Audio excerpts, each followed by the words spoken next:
Wondering why there are so many immigrants coming to the U.S. from Cuba and Haiti and other places that Donald Trump calls countries? Maybe because the U.S. invaded Cuba in 1898, 1906, 1912, and 1917, backed a coup in 1933, which eventually led to an uprising against the U.S.-backed Batista regime in 1959 and a failed American attempt to overthrow Fidel Castro at the Bay of Pigs in 1961. Or in Haiti, where the president of the country was assassinated. It's a black independent country that was forced to pay reparations to its former colonial overlord, France, and then found itself under U.S. occupation for 2 decades in the 20th century. We see a similar story in Africa, in the Democratic Republic of Congo, which is currently undergoing a civil war that has displaced more than 7 million people. On January 17, 1961, the U.S. facilitated the assassination of the democratically elected Prime Minister of Congo, Patrice Lumumba, and helped to prop up another dictator, Mobutu Sese Seko, for nearly 3 decades. Most of the 54 countries on the continent have been free of colonial oppression for only 5 or 6 decades. It took 9 decades for the U.S. to settle our post-colonial divisions with a bloody civil war,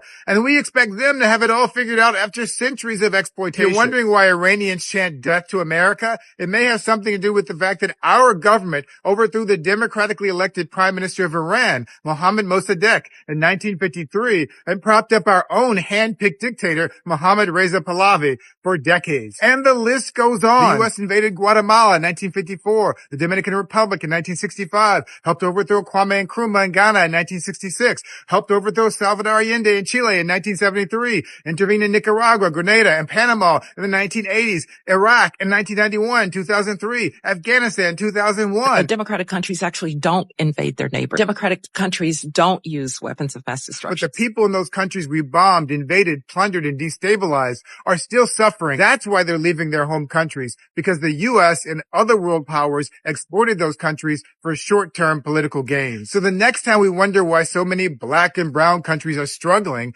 remember how our leaders used those countries as pawns in a global strategic chess game that impacted millions of innocent people we now want to vilify.